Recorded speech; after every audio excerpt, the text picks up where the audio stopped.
Welcome to Conversations with Big Rich. This is an interview-style podcast. These interviewed are all involved in the off-road industry. Being involved, like all of my guests are, is a lifestyle, not just a job. I talk to past, present, and future legends, as well as business owners, employees, media, and land use warriors. Men and women who have found their way into this exciting and addictive lifestyle we call off-road. We discuss their personal history, struggles, successes, and reboots. We dive into what drives them to stay active in off-road. We all hope to shed some light on how to find a path into this world that we live and love and call off-road. Whether you're crawling the Red Rocks of Moab or hauling your toys to the trail, Maxxis has the tires you can trust for performance and durability. 4 wheels or 2. Maxxis tires are the choice of champions because they know that whether for work or play, for fun or competition, Maxxis tires deliver. Choose Maxxis. Tread victoriously. Have you seen 4Low magazine yet? 4Low magazine is a high-quality, well-written, four-wheel drive-focused magazine for the enthusiast market. If you still love the idea of a printed magazine, something to save and read at any time, 4Low is the magazine for you. 4Low cannot be found in stores, but you can have it delivered to your home or place of business. Visit 4lowmagazine.com to order your subscription today. On this episode of Conversations with Big Rich, I'll be speaking with a guy who went from having 13 magazine subscriptions as a kid to working his way up in the print magazine business. That's right, Sean P. Holman. Sean, it's great to have you on the podcast, and I'm really looking forward to hearing your story. Yeah, thanks for inviting me on. It's one of those things that I feel like everybody in the industry's been on, so I'm glad to get my my turn now. Yeah, it's a fun thing, and hopefully we learn all about you. So with that, let's get started. And where were you born and raised? So I'm a SoCal native, born in Orange County in Anaheim, and then been a lifelong resident of Huntington Beach, California. So been here forever. Huntington Beach is pretty good. Yeah, it doesn't suck. I've traveled the world. I've wheeled on 4 or 5 continents, and I've had a chance to see a lot of different places. And it's funny because I'll get home and you land at John Wayne Airport, and you get that ocean air hit your face, and you go, "Man, I live here." And there's never been a place I've gone where I like more than where I already live. Wow, you're fortunate. There are lots of places that I would love to live. I grew up in the San Francisco Bay Area, and we got the ocean smell too, but it was from the fog. Oh yeah. Grew up right by San Francisco International Airport, so we had wind and we had fog at the right times of year, but it was always windy. That's why they put the airport there. Cold, windy Candlestick Park. Yes, absolutely. I started going there, riding my bike there as a kid, watching Giants games and going to 49. Well, went to 49er games first in Kezar in Golden Gate Park. Yeah. I'm old enough to do that. And then a season ticket holder with the Niners and still am. So, yeah. Very cool. So let's talk about those early years. Your family, of course, must have worked in the area? Yeah, so my family was from here. My dad's side of the family was from the LA area, and my grandfather worked at the Department of Water and Power, and moved the family down to Huntington Beach sometime in the I guess the 60s. And then my mom's side of the family is from Louisiana, and my grandfather was a I guess carpenter. But they moved out to town. It was kind of a dairy area in South Los Angeles County called Norwalk. Mm-hmm. And so, but yeah, so my no longer dairy. No longer dairy. No, it hasn't been that way in a long time. Although there's a few hints if you know where to look. But yeah, so from my mom and dad, they were SoCal natives, and yeah, just they decided to raise the family here, and we're all still here. We're all still in SoCal. So what was it like growing up in that area? What'd you do as a kid for for entertainment when you weren't having to do schoolwork and stuff? Yeah, it's funny. I used to joke how I never I live in Huntington Beach. I don't have any tattoos. I don't surf. You know, it's in fact it's kind of a joke from when my wife and I met each other. But yeah, as a kid, we rode our bikes a lot. I mean, it was pretty awesome living at the beach, growing up. I mean, my house that I grew up in is my parents still live there. It's a mile from the house I own now, so it's nice because we're close to family and stuff. But it was super safe. You can get yourself in as much trouble as you wanted to. We had an airport here that was a shopping center. We used to go lay in the weeds by the runway and watch the planes take off and land until a pilot would report us. We get chased out of there. And then yeah, I would go ride my bike. I would go ride 20 miles. You know, I would ride to Angel Stadium or up the river jetty or down, to Corona Del Mar, which is south of Newport Beach. Or I mean, I look back now on how far and how independent I was as a kid, with my mom basically saying, "Hey, come back before the streetlights come on," and we were just gone all day. And but we go to the beach, we go to the Wedge in Newport, go boogie boarding, rollerblading, um, but a lot of it was just friends riding our bikes and going somewhere. That is until we had a chance to drive, and then of course our world expanded greatly. Right. We'll get into that. What is the what was school like for you? It was all right. I went to a private elementary school, and then went to a Catholic elementary school. So I've been in a public and parochial school all through eighth grade, and then went to public high school. So I went to Huntington. So it was definitely a pretty big culture shock coming from private school to a public school where I didn't really have the friends that all knew each other since kindergarten and all that kind of thing, all that kind of stuff. But met friends, ran cross country and track, and then did became friends with the auto shop teacher, Mr. Sprang, and spent a lot of time in auto shop. And that's kind of I've always been somebody who loved you know anything automotive. I had 13 magazine subscriptions growing up. I soaked them up I mean, the best time of the month was when those magazines would hit the mailbox. And I had Auto Week, so that was the one magazine that came weekly. And I would just, absorb as much information as I could, and then I would spend a lot of time in auto shop, hang out. I eventually became his teacher's aide there, and it was great. It was kind of gave me a nice place to land and hang out where I knew my stuff and I didn't feel overwhelmed by the rest of the high school experience. Right. Was your dad or anybody else in the family, hooked on automotive? Not really. I mean, certainly not my parents. I had an uncle here, or my grandpa was kind of a car guy. Actually, both of them, but not in this. Like they like cars, they like working on cars. They knew about cars, but they didn't have like a hot rod or a project or a toy. They were, all my family is like super practical people, and they did what they needed to do to keep the car going and going to work and do that. There wasn't, they didn't have a lot of fun on the automotive side. Cars were tools. So I don't know where I got it or why, but I just something about cars ever since I was small that I just loved. And what was your first car?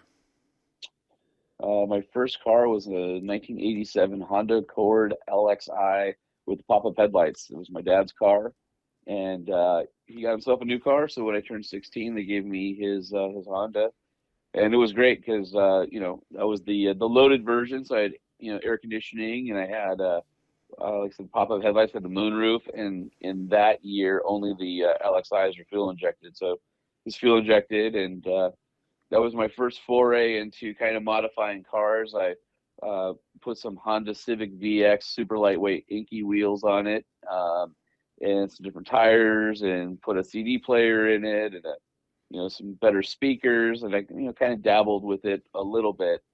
Sort of my first foray into what could I get away with before my mom would get mad at me for spending money on something that probably didn't need to have money spent on. And she's always said I'm like a cat. She goes, you can't just buy a car and leave it alone. You're like a cat. You have to piss on all of them. And I guess that's true. I haven't owned one car that I haven't done something to.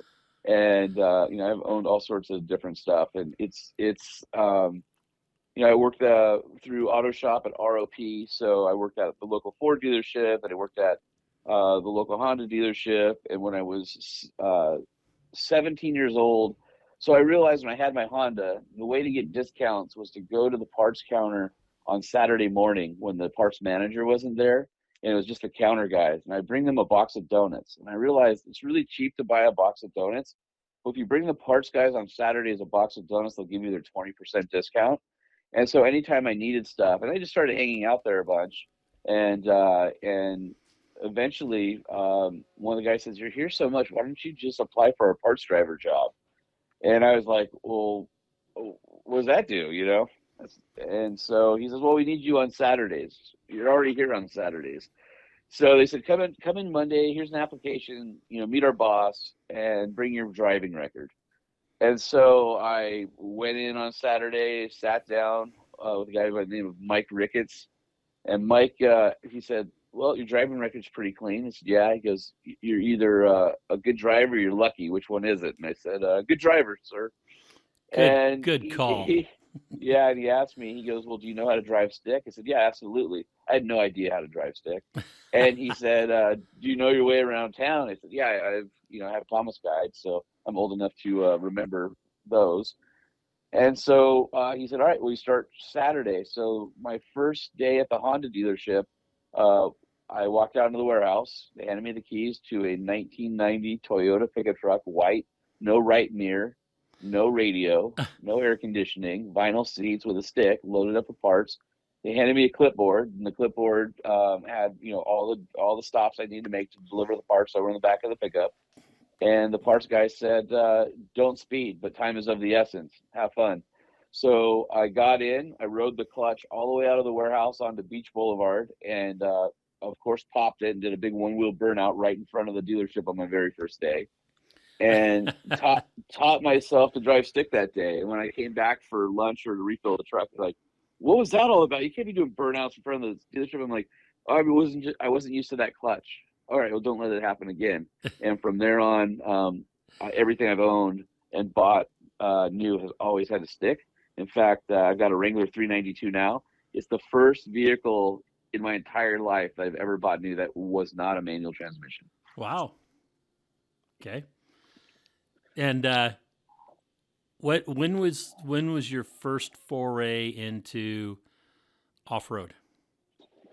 So I worked summers at a Boy Scout camp down in North San Diego County. So anyone in Southern California who's a Boy Scout, especially in Orange County, would have heard of Lost Valley. And Lost Valley was at the end of a 14-mile, maybe it was 11-mile dirt road. And so it was very, very remote. It was this 1,400-acre valley, super awesome, super secluded, and ultra rural. And so we started going there as kids, and then I guess when I was about 13 or 14, I got on staff and stayed on staff until I was 17. So it was three or four summers. And all the guys there had four-wheel drive pickup trucks, or they had Jeeps, or whatever. And we would, pile out. Our days off were Saturdays, and we would pile out on our days off, and we would go into Temecula, which was the nearest town, to, go have a day off, get supplies, get whatever we needed. And we did things where, like, and keep in mind, this is a shelf road that has sheer drop-offs, where, like, when you were riding the big yellow school bus as a kid, if you were in the back row of the school bus, the rear of the bus overhung the edge of the road. So that was always the fun place to be, because you could look over, and in the back, the overhang of the school bus was off the road. So, when I got on staff, we would close down the road and we would race and see who could have the fastest record on the road, which I think was, I don't know, like 10 minutes or something like that, which is stupid fast for a bunch of idiots. But we would all, everybody's driving in 4x4s. And then a lot of times there'd be like a little four-wheeling trip on a Saturday. And I had a buddy with an old vintage Dodge Power Wagon, and a buddy with a YJ, a CJ7. And that's when I first started riding in the backs of the Jeeps with no tops on it on this dirt road. I'm like, this is amazing. So it really started there. And with some friends that I met from there, I sort of got into some off-roading where we go out to the desert and we start going spelunking. We'd find old mines, which of course are all covered up now. But we used to rappel down into them and go walking around underground. And it usually took a four-wheel drive to get there. And so that was sort of the thing. It was, get a four-wheel drive, get some buddies together and go explore. And so I set my sights on, getting my own four-wheel drive. Nice. And what was that first four-wheel drive? So it was a 1994 Ford Ranger Splash, and it had the cool sports seats. It had a 4-liter, so it had the better engine. This was early, so it was the push rod, not the overhead cam. And it had step-side bed because it was a Splash, but it had the off-road package. So I had the deer hoof wheels on it, and the 2-speed transfer case with the auto hubs. And I ended up putting a James Duff lift kit on it, and that was my first kind of adventure machine. My dad and I took it all over the desert to go camping and to go places, and I kind of, with some friends and kind of by myself, just exploring. I taught myself how to drive off-road, and I fell in love with it because off-roading was like freedom, right? You were away from the road. You're out in the middle of nowhere. There's no street signs or anyone telling you what to do. You're kind of like man and machine against nature.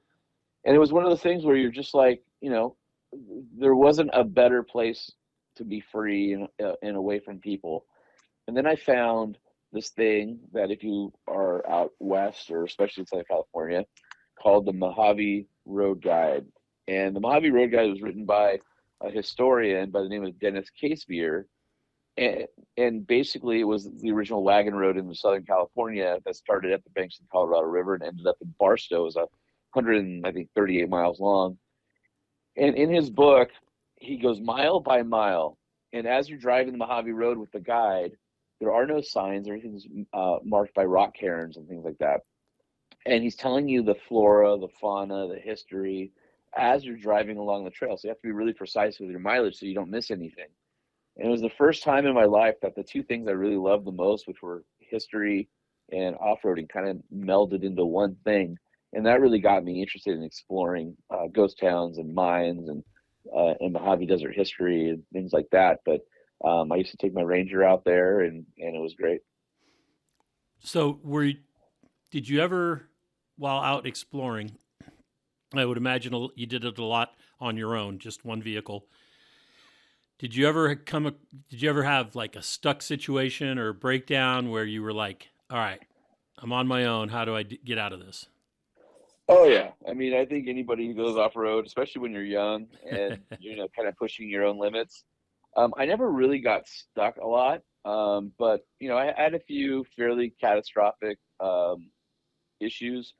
I remember one time we got a inch and a half in diameter branch through the sidewall of the tire, but it wasn't losing air that fast. And my dad and I were about 150 miles from home, so we drove it all the way home with this giant stick sticking out of the tire, and it lasted the whole way home. That was kind of funny. I've had it where we did a diff service and the diff plug fell out of the back of the diff off-road. And fortunately, I caught it in time. And I had a buddy of mine who owned a shop, came out with a trailer and gear lube and got me home. One of the worst ones was my dad and I were out with a small group in Death Valley, and I had my 2002 Ranger at an FX4. And I had, I was the prototype for the RCD kit at the time that removed the torsion bars and put in Bilstein coilovers in the front. And this truck eventually was built up in Four Wheeler Magazine as Project Range Runner, which with the Dixon Racing long travel kit and all that stuff. But we were in Death Valley, and I was coming around a corner, probably a little too hot, and there was a boulder that had fallen off the side of the road, or had fallen off the side onto the road. And it was kind of, I'd say it was probably like 2.5, 3 feet tall and kind of pointy. And I slammed into it really hard with my front right wheel. And I thought for sure I blew my tires. Like, crap, now we have a flat in Death Valley. This isn't good. Well, when I got out, the tire was fine. And I was like, oh, okay. And then I looked, and it was a puddle of power steering fluid underneath. What I had done was shove the tie rod through the case, cracking the case. Wow. And it was shattered. The whole case was shattered and leaking out fluid. And I'm like, oh, this is real bad. I mean, nobody's carrying a spare, steering rack or anything like that. So, and this is probably dumb, as most things we often do are. But I figured I got in, and it would still steer. So mechanically, the steering wheel wasn't straight by any means, and the tie rod was bent, but the truck would steer. It was just super, super heavy, like 800-pound gorilla heavy. But what we ended up doing is I tried to bypass the power steering pump so that it wasn't pumping fluid anymore and just go full manual, and that didn't work. And then we tried to, do a couple other things to bypass the rack. And then what we ended up doing is just cutting the lines, and I had some T's on me, and I just put the high pressure side into the low pressure side. So it fed itself, put oil back in, and the pump just recirculated the oil, but it didn't go to the rack anymore. We were 400 miles away from home, I think. Might be like maybe 350, something like that. And we drove home the whole way. Like, we left as soon as we could, and we started heading home. And that thing should have broken on the freeway and sent us tumbling, into traffic or something. But from some miracle of God, it didn't break. And the steering was so bad that on on-ramps, even, if you have a manual steering vehicle, the faster you go, the easier it gets to steer. This was still difficult to steer. I had to have my dad lean over from the passenger seat and help me steer around freeway on-ramps. That's how bad it was. But we made it home. And I still look back at that, and I'm like, I have no idea why we made it home, how we made it home, especially when we pulled the rack out and I saw how it was all shattered. The whole case had cracks through it all the way around, and that thing held together. And to this day, I have no idea how we made it home or how it held together, but that was probably one of the bad ones. And of course, all my years at Four Wheeler Magazine, we had all sorts of things. Stock vehicles break off-road. We blew transfer cases. We had drivers crash into the back of other drivers. We had vehicles disabled from jumping them for that perfect cover shot. So all that kind of stuff happens too. And then, of course, all the stucks that just come with, regular travel. But I think I can count on, one hand or less how many times I've been stuck. And with the advent of traction boards and tow straps and all that kind of stuff, usually I was the one extracting other people, but I haven't gotten too stuck where I wasn't able to self-extract. So do you have an idea of how many vehicles that you've owned? It's probably not as many as, a guy like Freiberger or Payway or any of those guys, but I started out with my 87 Honda Accord, had my 94 Ranger Splash. Then I went back into the Honda world, and I had a 2000 Civic Si, which was a really awesome car. I love that thing. Then I had my 2002 Ranger FX4, and then I had what came after that? Oh, I had my 51 flat fender, my Willys CJ3A. Then I had a JK manual 4-door, and then I had another JK manual 4-door, but it was a 3.6, not a 3.8. And then I've had my 20 JL manual that got supercharged. I've got my JL 392, and I also have a 67 F100 that was stillborn when the magazine went away, when Truckin' Magazine went away. That is in some weird form right now that is like 80% complete, and who knows when it'll ever drive again. And then I've got a 1942 Ford GPW, and I've got a 1960 Volkswagen Beetle that's also in various states of disrepair. So, yeah, I mean, a lot of different kinds of stuff. All of it cool, I think. Right. But you're not in that 30 to 40 to 50 to 60 range on number of vehicles you've had. No, I was always jealous of the guys I worked with because they always had some sort of property, or they were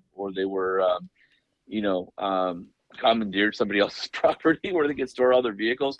I lived in suburban Orange County. I usually had a 2-car garage and a driveway, so I had no place to put anything, and so I always kind of had the one vehicle at a time, and that ended up being my project. As I've gotten older and gotten more space, my collection of things that I've wanted or tinkered has kind of grown, but through job changes and a little bit of mission creep, they're nowhere near where I want them to be right now.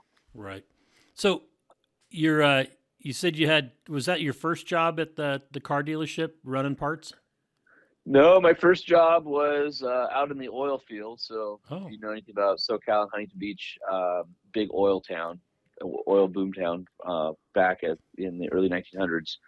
But my dad worked for a division of Chevron that was a home builder.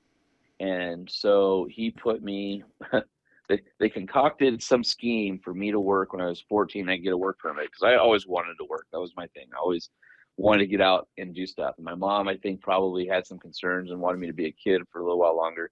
So one summer I was 14, they said, you're going to go out and do weed abatement for minimum wage out in the oil fields. So my job was to go around every every oil pump and all the oil rigs, the things that look like a horse that are going up and down. The jacks, yeah. And then basically take a weed whacker and weed whack all the weeds through the Bolsa Chica wetlands on Chevron's property. And they put me under a guy named Roland, who was a complete total asshole. And after about day one, I wanted to quit. And they're like, well, that's life. You got to figure it out. Not everybody's going to be nice. And I found out later they kind of had him writing me, a lot, and I wanted me to kind of learn my lesson a little bit. An intentional asshole. Yeah, build a little character, and it was actually fun. Like we would go to work in the morning, 3 across in an old square body Chevy. They'd drop me off. They'd come pick me up for lunch. They'd drop me back off. They'd come pick me up at the end of the day. We go back to the what we call the tank farm, which is where the kind of everybody worked out of. And I would just be out there all day, in the sun, summertime, just weed whacking away, and taught me how to drive out there a little bit. It's like, hey, move that truck around. Well, okay, cool. And just, kind of, it was my first time of just kind of being around guys who were guys and didn't care that a kid was there, and all the things that come with that. Awesome. And then the auto dealership. Kind of run through what your job history was before you got into the magazine industry. Oh yeah, it's all over the place. So so I worked there, and then I worked at Sport Chalet, which was a sporting goods store, because I had a buddy who had an inn there, and that place was horrible to work for, especially after the original family sold it. And while I was in high school, one of my dad's friends from high school, when he was there, had a little BMW, Porsche, Mercedes shop. And so I ended up working there for a few years as a service writer and customer service. So I would pick up, deliver cars that we detailed or serviced. I'd write up tickets and sell jobs and all that stuff. And that was actually really cool because I got to interact with a lot of like really rich people and kind of saw how the value of money was a little bit different. Got to drive a lot of really cool cars, Porsche turbo wide bodies, Porsche 928. We had customers that had, one had a Porsche 356B. We had BMWs, 8 Series, 7 Series. We had an 840 CSI customer, 850 CSI customer, BMW M3. This is when the E36 first generation BMW M3s came out to the US. So I got to drive a lot of really kind of cool stuff that I otherwise wouldn't have had a chance to experience. And I got to, experience a completely different side of people and what their, I guess what their sensibilities were. So it was a good lesson. So I did it for years. And then I had always kind of wanted to be in law enforcement. And so when I was going to college, I went for my degree in criminal justice, and a friend of mine was a police cadet for a local city, and ended up applying there and then working there for 3 years. Went through the police academy, graduated 7 or 8 out of 72 in my class, and then got embroiled in politics that had nothing to do with me, and ended up not getting hired on.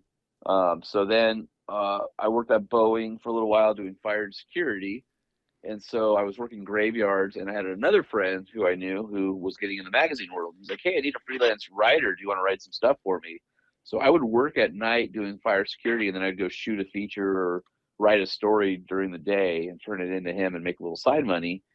And then I met a friend of mine, Allison Harwood, who was at Truck Trend at the time on an event, and her and I hit it off. And she's like, we need some people, this might be a good job for you. And I'm like, really? And this is the kid that got 13 magazines every month. So I had never envisioned being part of a magazine crew. And I remember reading Car Driver where Cheva said back in the day, in a letter to the editor, how hard it was to become a magazine writer, and that most people wouldn't be good at it. And you should kind of write it off unless you have an engineering degree. Of course, I had none of those things. But Allison calls me. She says, "Hey, I know you really wanted to get into the off-road side. We don't have any openings there, but we have an opening at Truckin' Magazine. Maybe you should go there and kind of, earn your way up." And so I was like, okay, well, that sounds interesting.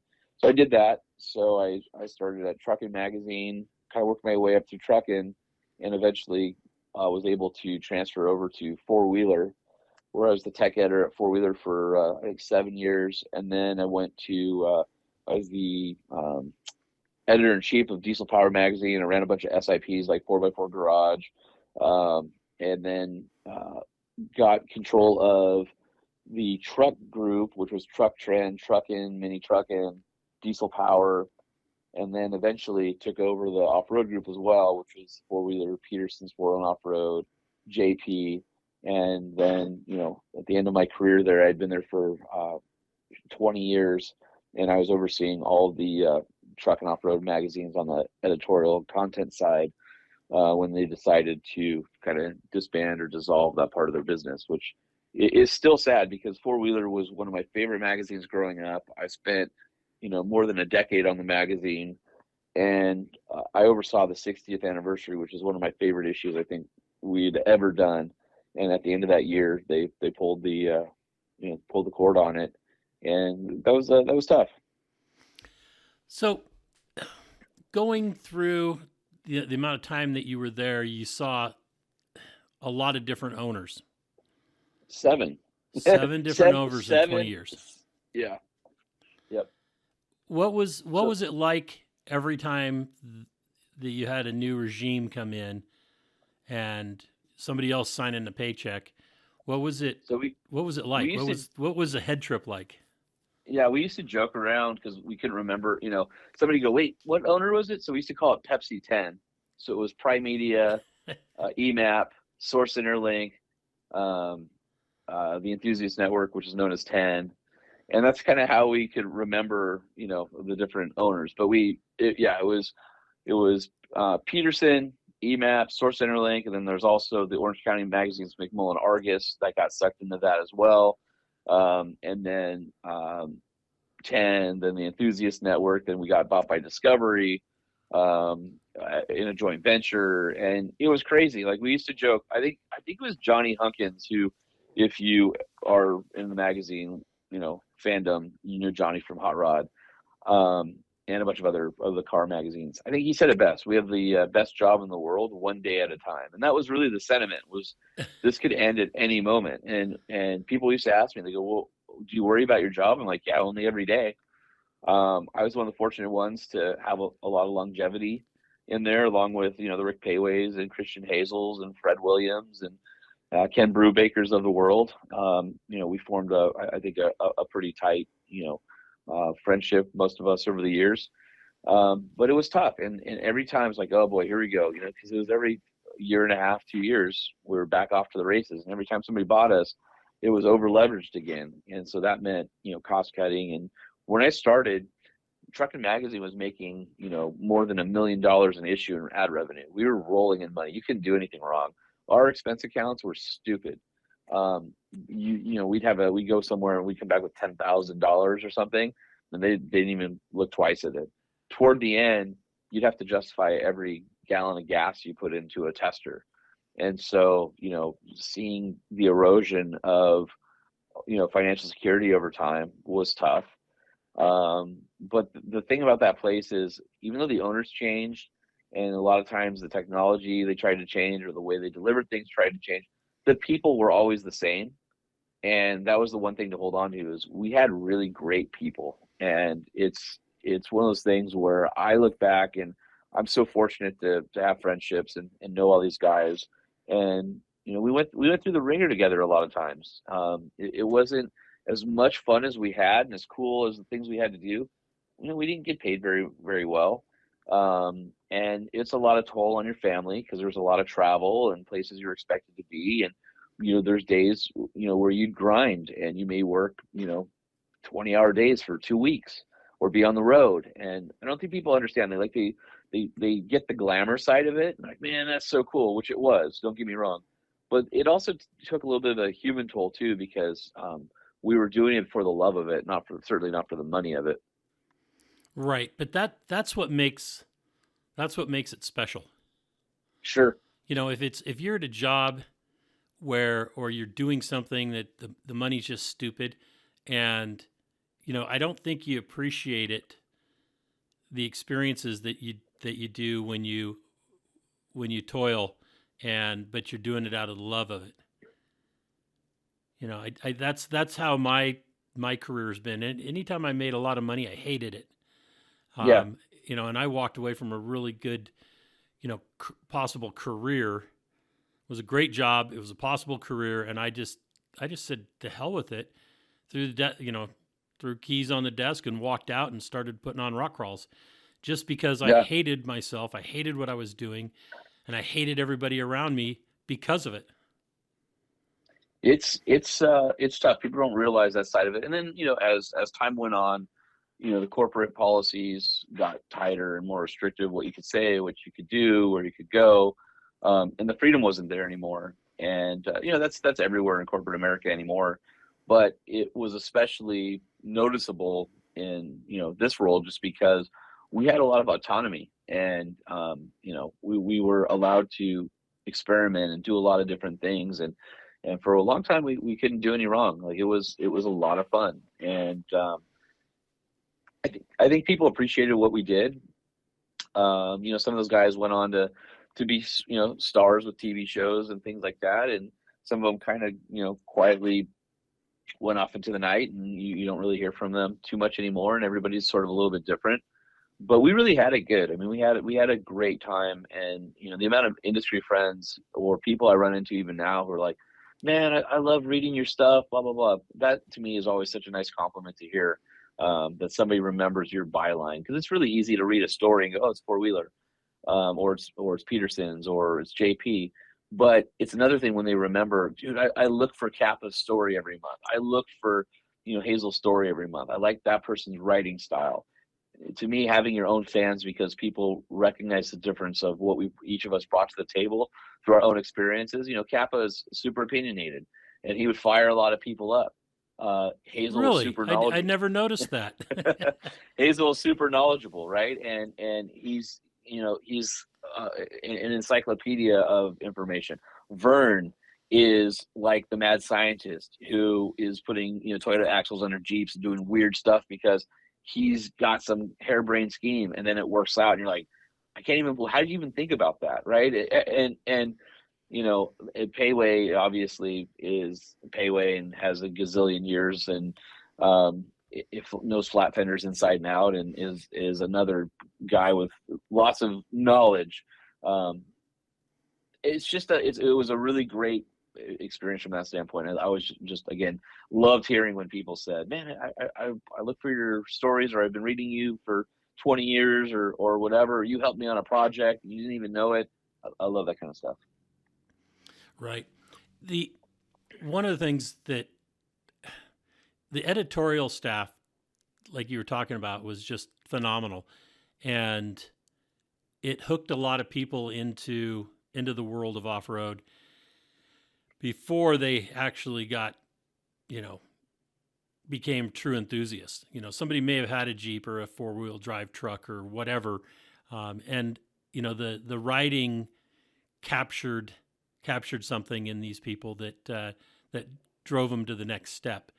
And one of the things that I always realized is that when I saw the kind of the downfall of the large publications was the change in that editorial page where you turn to and it says who all the writers are, and then above that it lists like the CEO and all the lawyers and all the accountants. And when that list got bigger than the editorial staff, you kind of knew the writing on the wall, and I hated seeing that.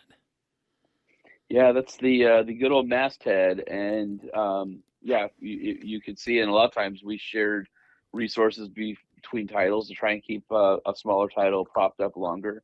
But to your point, that's how I got into it. I got into it because I was reading things from Rick Payway and Cole Quinnell and some of those guys, and Jon Stewart and Ned Bacon, and all people I eventually either became friends with or colleagues with, and that's how I got into it. The romanticism of off-roading started for me in the magazine. And I think one of the worst things that we did, we had a president, and it was the time social was starting to take off, and I said, we really should be putting the writers' social handle next to their byline, and the company didn't want to do that because they felt that the company was going to help build this person's personal account, and then they were going to leave. Now, in retrospect, who cares? But at the time, there was this big idea of protecting the brand and protecting the IP from the people. And I'm like, nobody wants to leave. Like, most of these guys have been here 10, 15 or more years. The problem is we used to be the influencers before there were influencers. And by not promoting ourselves when social was growing to get a following, we weren't able to defend our position as the influencers. And what I hate about the influencer side of the game now is anybody can self-publish. Anybody can call themselves an influencer. Anyone can buy followers. It's really hard to find the authentic people. And I think that's what the magazine offered. Is the magazine was a gateway to make sure that professional people who had some sort of decorum or etiquette, knew the ways of the world, knew the ways of the industry, were going through and doing it the right way. Yeah, there's a few things that slipped through, or a few people that were bad eggs that came through and took advantage of it. But overall, we were the original influencers, and we were the voices that you could trust. And by not growing our personal socials, it was a huge mistake, because basically the pendulum swung on the magazines. From, if you remember back in, let's say, the 80s and 90s, oh my God, that's David Freiberger from Peterson's or Hot Rod. That's Rick Payway from Peterson's or JP. That's Christian Hazel. That's Fred Williams. But now, as time marched on, the brand became more important than the people. And you'd go, oh, I think that guy works for Four Wheeler. I don't know who that is. Is that guy a writer for one of the magazines? So you took the celebrity status out of it. You took the influencer status out of it. You whitewashed that, and you made the brand of the magazines important to where you lost the personalities that built that brand or made that brand the way it was. And I still look back on my career, and that was the biggest mistake that I can think of in a litany of mistakes. I mean, it's hard when you've got shareholders and people who don't understand the business trying to figure it out. But to me, that mistake was big because, again, we didn't defend our position as the original influencers. We let people who have no business being experts in to kind of take our lunch, and they grew these audiences. So now the barrier to entry for trusting someone was the audience size rather than who the person actually was. And I think we struggle with that today as an industry, where there's a lot of people who claim to be an expert in something, and clearly they're not. And you don't know who's getting paid and who to trust, or even who to trust who's getting paid. I mean, there's a lot of guys out there who love a brand, work with a brand, build stuff with a brand. The brand's like, hey, we'll pay you to do some social. I'm fine with that, as long as it's authentic to that person and authentic to that brand. And I think that's where the decline of magazines really started, was when we didn't jump into social right away and promote our people. Right. And that whole influencer thing is one of those things that drives me nuts. If you have to tell people that you're an influencer, are you really an influencer? You know, the Well, not only that, magazine but industry was not, you know, you guys were influencers, but you weren't out there telling everybody you were an influencer. no, we just went to work every day. And what Right. I tell brands now, because in one of my companies that I own now, and I advise brands, and so when I'm advising them when it comes to influencing type arrangements, I'm like, I don't like the term influencer. And I feel like there's a marked difference between a brand ambassador and an influencer. And I always tell brands, I go, you don't want an influencer, you want a brand ambassador. And the distinction in my mind and the way that I talk to people in the industry is I say an ambassador is the guy that is always going to be with your brand, whether you pay him or not. An Right. influencer is somebody who's getting paid and is looking for the next paycheck. So go find that guy that you know has been a proponent of the brand for 5, 10 years, runs your stuff, was a customer, did worked with you. Go pay that guy, because you know what? When the paycheck runs out, he's probably still gonna run all your stuff and still talk about you.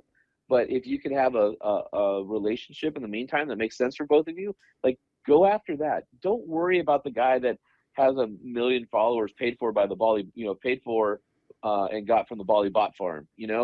Like engagement's so much more important than numbers in terms of overall audience. And so I think brands are starting to figure out that people with lower audiences but higher engagement is a way better play than somebody with a lot of people that aren't their customers.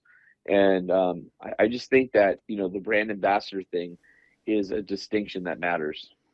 Yeah, the whole digital world. I was a commercial photographer back in the 80s, early 80s. And as digital started to come in, I faded out because I was film.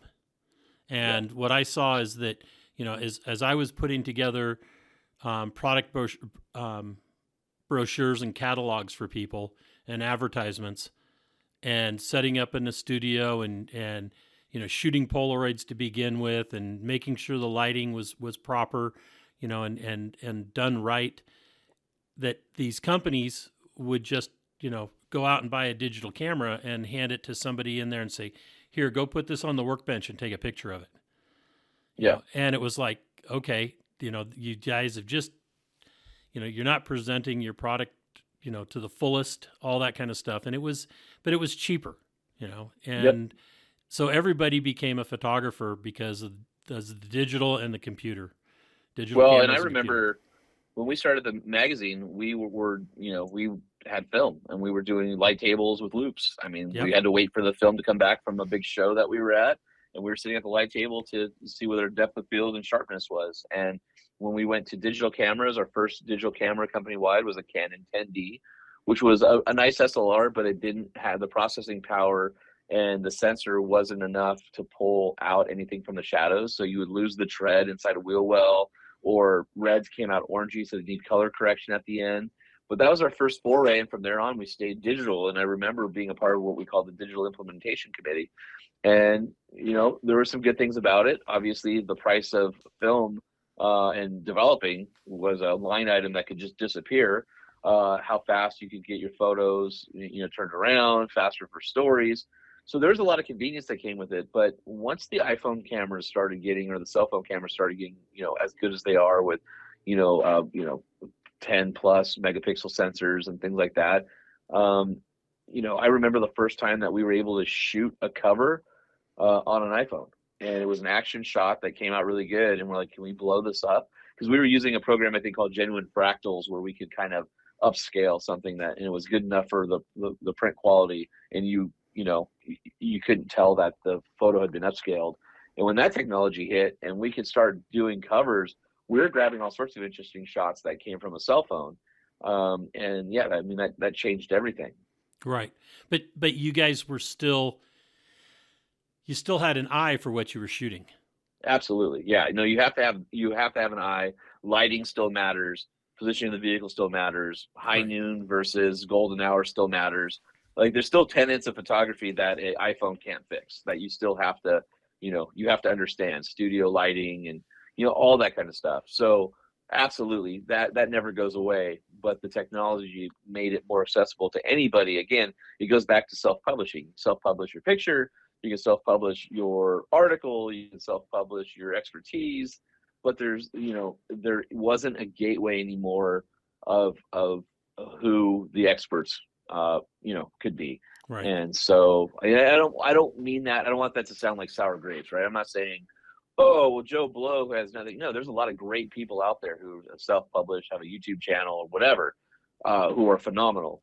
But we're talking about the one percenters. There's a lot of junk out there and crap from people who clearly should not be doling out advice who are. Right.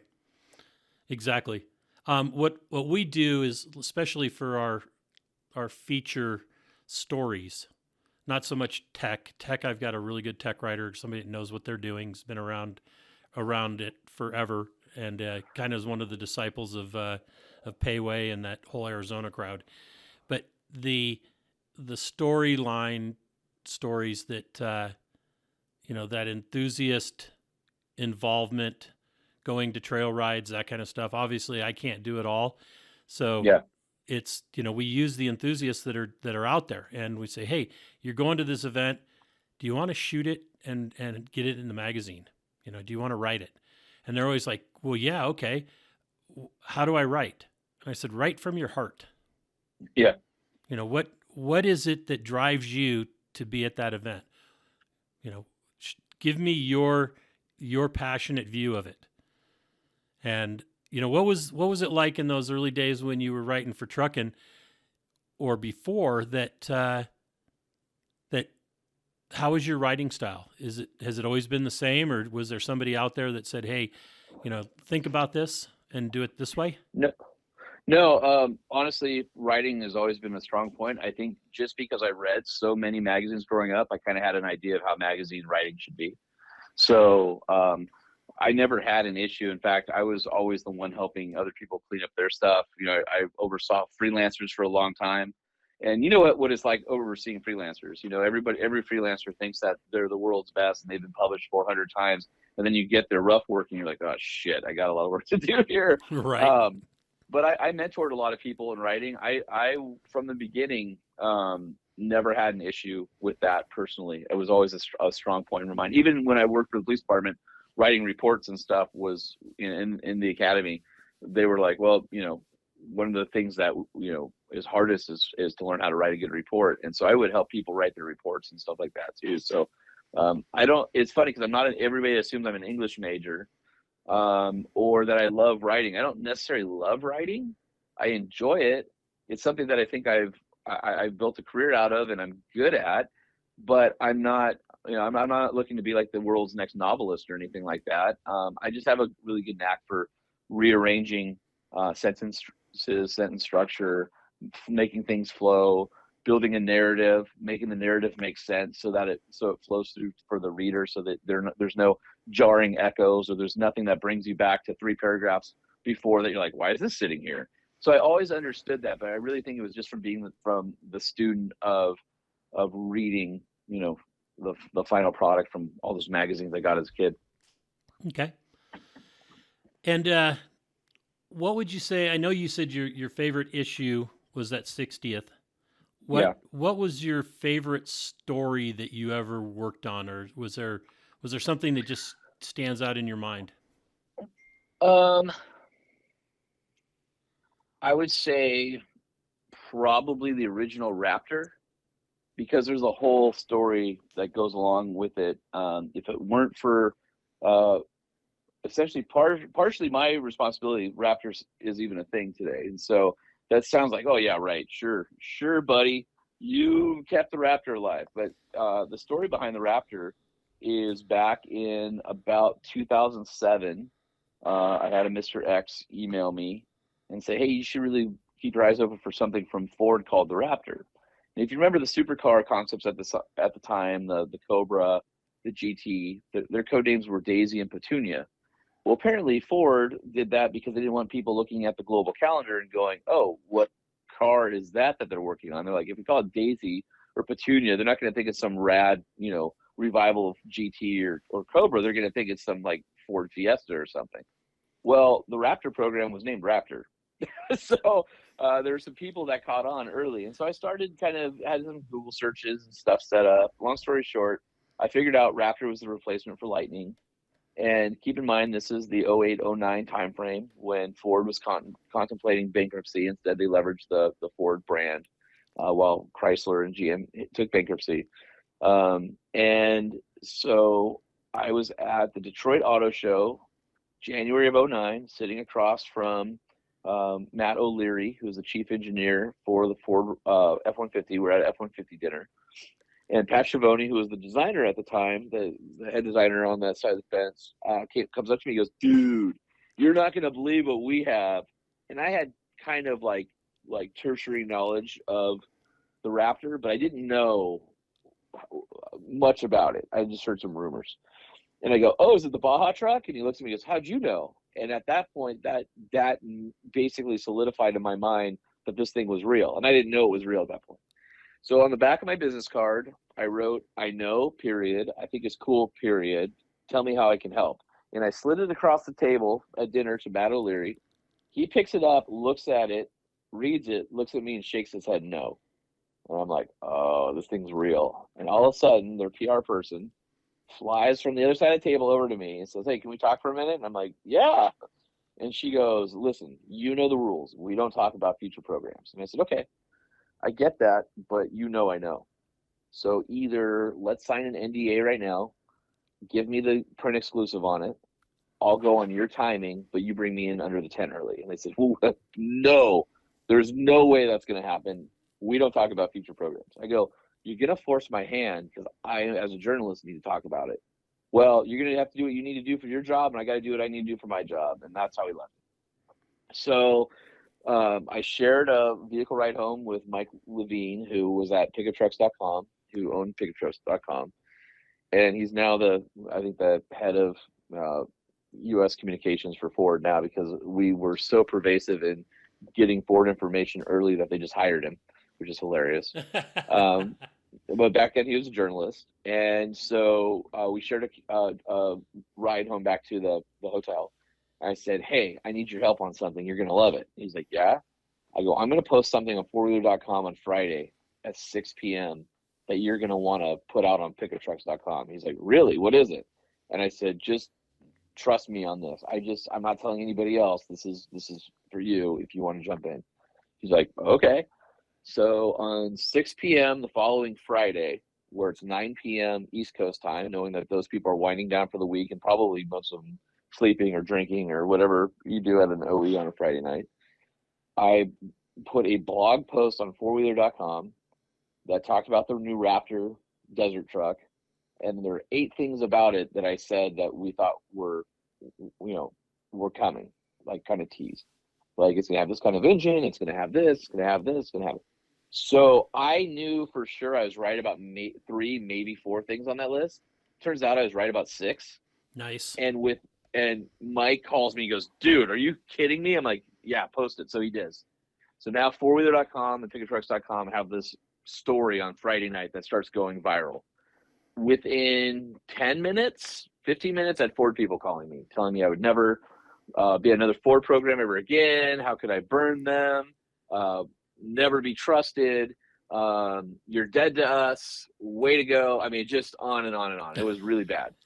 And then for the next 6 months, they tried to fire every one of my friends in the industry. And there was rumors made up about me talking to a certain shot guy in Mexico at the Baja. In a year, I wasn't even at the Baja 1000. There were rumors about me being out in the desert with binoculars. Although I knew where they were, I respected their space, and I never went out there. They had security details looking for me. It was crazy. It was crazy. And I was told I would never. I was persona non grata with Ford at that point. They were trying to Hillary you. Oh, it was worse. Yeah, I mean, I think it was worse than that. Other than the death part. But yeah, they were not happy. So they kept telling me. I said, "Listen, I'm doing my job. I'm a journalist. I gave you guys the opportunity to do this story with me. You refused. I've got to do my job." "Well, you can't be talking to Ford employees and suppliers." I'm like, "Well, then maybe you need to tell your Ford employees and suppliers to stop talking to me." And it was a big deal. Well, a few months later, get a phone call out of the blue from a Detroit number, a Ford number, because they're in Dearborn, so I recognized the area code. and it was a gentleman by the name of Mark Gruber, who was the product guy overseeing that. And he calls me and he says, Sean, Mark for Ford. Hey, Mark, how's it going? He goes, just wanted to apologize on behalf of Ford for everything that happened. I'm like, okay, thanks. and he's like, listen, we were able to take all the basic, I'm paraphrasing, the guerrilla marketing that happened from that post. The industry exploded in such a way that at the time Raptor was in danger of being killed off. And so most of the higher ups were like, no, we don't need a gas guzzling desert truck. It's the wrong product for right now when we're talking about bankruptcy. The internet was so explosive over that story that not only did they get green lit on Raptor, but they called it Raptor. It was never supposed to be called Raptor. It was supposed to have a different name. So they ended up calling it the code name of the program, because that's what everybody online started referring to it as. And Mark calls us up and invites Mike and I to come out to Dearborn, and we got the print exclusive and the digital exclusive on it as a olive branch. And that's sort of, Raptor, the legend lives on from there.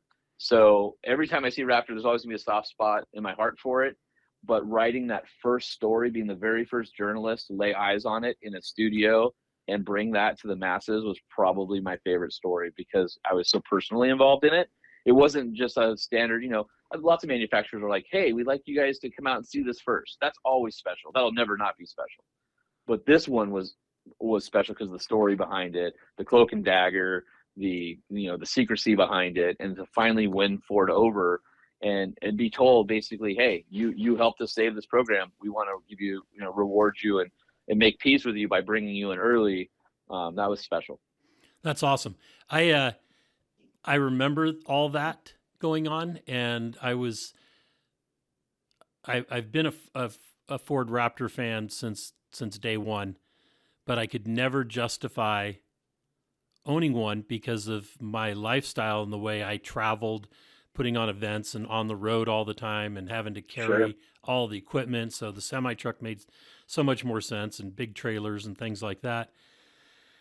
And in 2019, I finally was able to justify, in my mind and in my wife's mind, that a Raptor made sense. And I still have that Gen 1. It's a 2012, but it just turned 250,000 miles and has had like no major problems whatsoever. Everybody, even the first gens, they were talking about, the transmissions and all the, the lead frame going and all this other stuff. I've had 2 AC pumps fail, or two AC pumps fail, the original and then a replacement. And so I'm on my third AC pump, but that's it. Boots and various, maintenance items, but nothing like some people have. I don't know if I got the unicorn out there, but it's no, I got some friends with first gens. Yeah, with that 6.2, and they love it. Now, it's funny because the 5.4 was never supposed to be in Raptor, but the 6.2 was, called the Hurricane. Or no, I'm sorry, that was called, was it the Hurricane? Can't remember. I think it was the Hurricane was the name of it, and then Katrina hit, and they thought, oh, that's not good. And they shelved that engine for a while, and then when they revived it for Raptor, they had to kind of pull it back, and so it wasn't ready in time for when they wanted to launch Raptor. So Raptor launched with the 5.4, and the shock tune wasn't very good on that because it was rushed. And then when the 6.2 came out, it was like, oh, well, this is how the Raptor was supposed to be. And in fact, Mike and I, one of our things, I think the thing that maybe put Ford over the edge to offer him a job was I just had the Raptor R drive a couple weeks ago. We were laughing about this, kind of reminiscing, but Ford messed up in their scheduling, and the Raptor 6.2 hit dealerships before the media drive, and it was embargoed. Well, Mike and I paid a dude who just bought one. We're like, hey, can we borrow your truck for a day and you do a photo shoot, drive across the desert? He's like, yeah, can I come along? So it ended up being one of the readers of pickuptrucks.com. So we met him out in the desert, and he and I did our review on the 6.2 Raptor before the media had a chance to drive it. Nice. And Ford lost their minds. You can't do that. We're like, it's in the, It's in the wild. I'm like, what are you talking about? So anyway, It's not like you stole one, from the dealer, from the factory. The dude owned it, and we were smart enough to go pick it up. And so anyway, but the Raptor's always going to have a little bit of a special. It's always going to be special to me. Yeah, and I'm sorry to all you Raptor Gen 2 and Gen 3 owners. What makes the Gen 3 special is the R package, but the Gen 1 is still the best looking truck ever built, in my opinion. Oh, it's the Gen 1. Imagine seeing that for the first time in the studio. Oh, God. Right, and it was that orange color with the digital mud graphics, is what they called it on the side. That thing was unbelievable to look at that truck for the first time. But yeah, you're right. I think Gen 1 is the best looking, although I will say I just got back from that Raptor drive, and the R. The thing I didn't like about the second gen is with the EcoBoost, yeah, there's a lot of power, but they're for a novice driver, it can bite you really fast when those turbos light. It's also really skittish across the top of whoops at certain speeds. There's definitely things about it that aren't dialed. They added live valve, and it helped a little bit. The new one, the Raptor R with the V8, which, by the way, if you're not into it, is super docile. The power delivery is unbelievably linear, and it's got gobs of power. Obviously, 720 for this year, gobs of power when your foot's in it. With the 5-link in the back and live valve on both the compression and rebound side, to me that is the best Raptor. I like it way more than the Turbo V6, just because, and it's not because it's the power, it's just the power delivery and how balanced it feels compared to the other ones. And it's the first one that I've loved, probably as much or more than a 6.2 first gen. The 6.2 first gen is such a great truck. I mean, they nailed it. The interior design on it is aged really well. The platform was really overbuilt. It doesn't have as much wheel travel, but outside of that, there's a lot of really great stuff on that truck. Any speed rear locker, those big massive aluminum control arms. It's just a great looking truck. It's super capable. That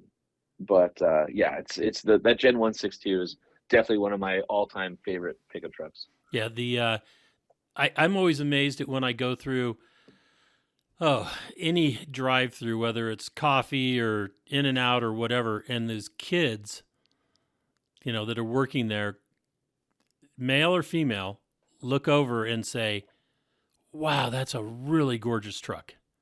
Yeah. And it's always great when, there's an 17, 18-year-old female that goes, "Oh, I love your first gen Raptor." It's like my wife looks at her and goes, "Oh, you're going to be a good woman." That's funny. It's always funny. Yep.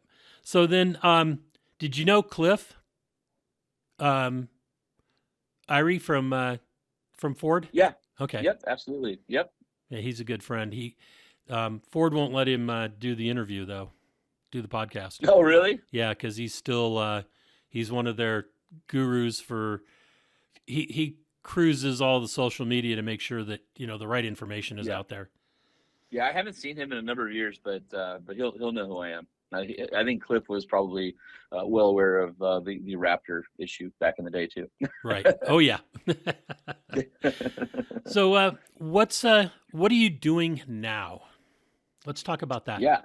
Yeah. So back in January, I guess it would be November of 2022, we're at SEMA, and there's been a lot of scuttlebutt. There's been some corporate changes and things as usual, but we went to SEMA with Motor Trend and Hot Rod on the banners, but no four-wheelers. So I said to an executive, "Tell me you're getting rid of my business unit without telling me you're getting rid of my business unit." No, you're good. Blah blah blah. So I knew the end was near, and sure enough, Friday afternoon after SEMA, I got a meeting invite for a strategy meeting Monday morning. So I knew I was getting laid off.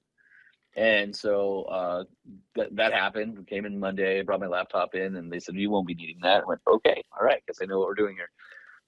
And they wanted me to stay on for a few months to help wind down the business. So the guys that I was able to negotiate, the guys that were with me, staying on through the holidays with me and not being laid off right away like everybody else. So that was nice. Tried to take care of my guys always, and was able to take care of them on the way out.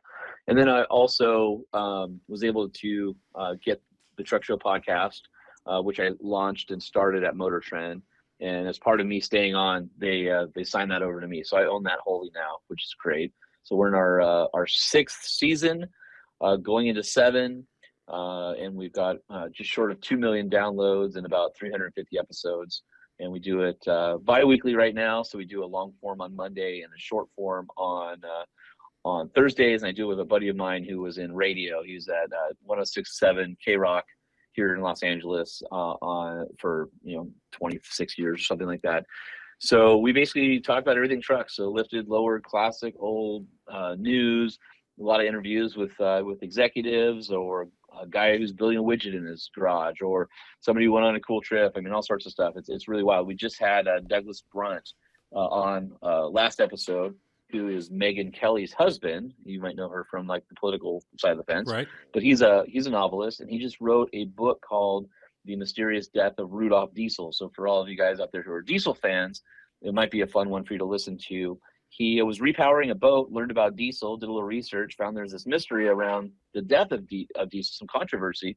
So he spent the next several years researching the topic and wrote the definitive book on what happened to him. And it's a lot of intrigue because it's all the major players at the time, like the Rockefellers and people like that involved, and the technology of diesel coming in, being used for war in submarines. And it's a great podcast. So if you want to hear something fun, start there. We've got plenty of cool other stuff. Herb Helbig, who was the chief engineer of the Ram SRT 10, which was one of my favorite trucks.